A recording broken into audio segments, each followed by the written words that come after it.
Hello, I'm Kyle. I don't know what that was. Hi, I'm Kyle, and welcome back to Bedtime Verses with Kyle. Just a little poetry to help you get ready for bed. Tonight is Folio Friday.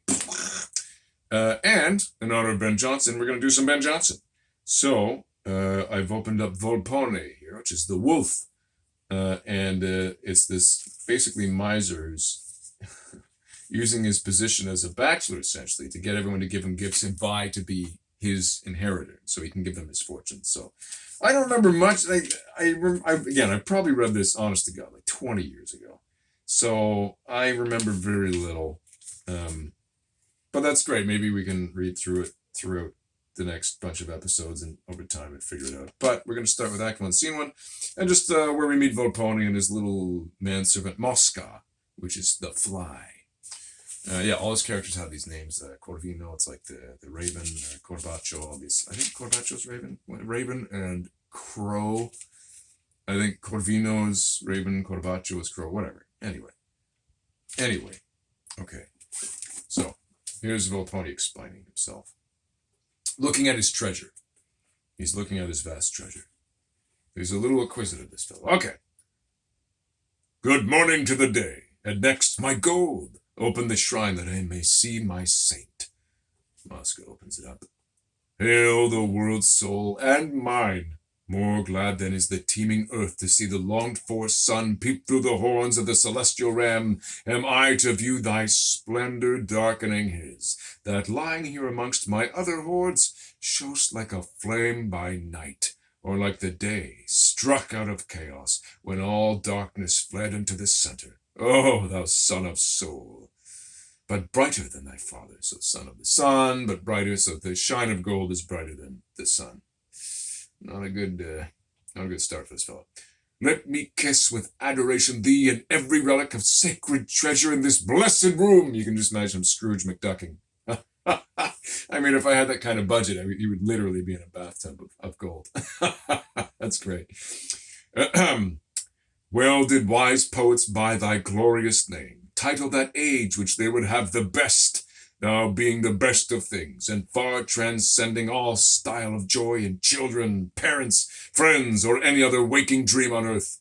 Thy looks, when they to Venus did ascribe, they should have given her 20,000 cupids, such are thy beauties and our loves. Oh, dear saint, riches, the dumb god, that givest all men tongues, that canst do naught and yet makest men do all things, the price of souls, even hell with thee to boot, is made worth heaven. Thou art virtue, fame, honor, and all things else. Who can get thee? He shall be noble, valiant, honest, wise. And his little manservant Mosca interrupts him. And what he will, sir. Riches are in fortune, are greater good than wisdom if in nature. Yeah, I'm going to put a lisp in there. I'm going to do that. True, my beloved Mosca. Yet I glory more in the cunning purchase of my wealth than in the glad possession, since I gain no common way. I use no trade, no venture. I wound no earth with plowshares, fat no beasts to feed the shambles, have no mills for iron, oil, corn, or men to grind 'em into powder. I blow no subtle glass, expose no ships to threatenings of the furrow-faced sea. I turn no moneys in the public bank, nor user private, no thorough, nor devour thought prodigals. You shall have them will follow. Well, I got caught up in that, but he's saying, we'll come back to this. He's saying that he makes his money not by doing anything harmful, by hurting the earth, blah, blah, blah, blah, blah. And Mosca's building on the list. You shall have them will swallow a melting air as glibly as your Dutch will pills of butter, blah, blah, blah, blah, blah, some other stuff. And besides, sir, you are not like the thresher that doth stand with a huge flail, watching a heap of corn, and hungry dares not taste the smallest grain, but feeds on mallows and such bitter herbs. Nor like the merchant who hath filled his vaults with Romania and rich Canadian, with Romania and rich Candian wines, yet drink thee lees of Lombard's vinegar. You will not lie in straw, whilst moths and worms feed on your sumptuous hangings and soft beds. You know the use of riches, and dare give now from that bright heap to me, your poor observer, or to your dwarf, or your hermaphrodite. Getting interesting. Your eunuch, or what other household trifle your pleasure allows or what other household trifle your pleasure allows maintenance. So he's given Muska some gold, and he's basically praising Volpone for, despite how wealthy he is, he's not a miser. One wonders. Hold thee, Muska. And now he gives him money. Take of my hand, thou strikes on truth and all, and they are envious term thee parasite. Call forth my dwarf, my eunuch, and my fool, and let 'em make me sport. Off Muska goes. Okay, yeah, we'll read it again. See, now Volpone's alone. He talks to the audience. What should I do but conquer up my genius and live free to all delights my fortune calls me to?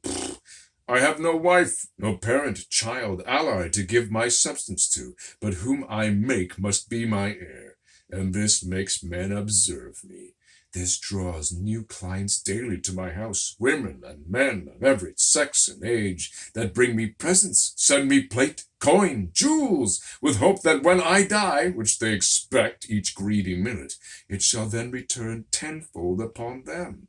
Whilst some covetous above the rest seek to engross me whole, and counterwork the one unto the other, contend in gifts as they would seem in love, all which I suffer, playing with their hopes, and am content to coin 'em into profit, blew a bubble, and look upon their kindness and take more, and look on that, still bearing them in hand, letting the cherry knock against their lips, but draw it by their mouths and back again. So that's where he explains his plan. He's letting them fight over each other. He's getting a good show. Almost killed the light. Fighting over them, getting a good show, and then he's like taunting them. He's like, here's a cherry, no. Here's a cherry, no. So, are there any heroes in this story? Who knows, but it is very funny. Thanks again for joining me for Bedtime Verses with Kyle. You can follow me here, subscribe to my YouTube or my website, and there'll be new readings every weekday night at 11 p.m. Eastern Standard Time. Good night. Sleep tight.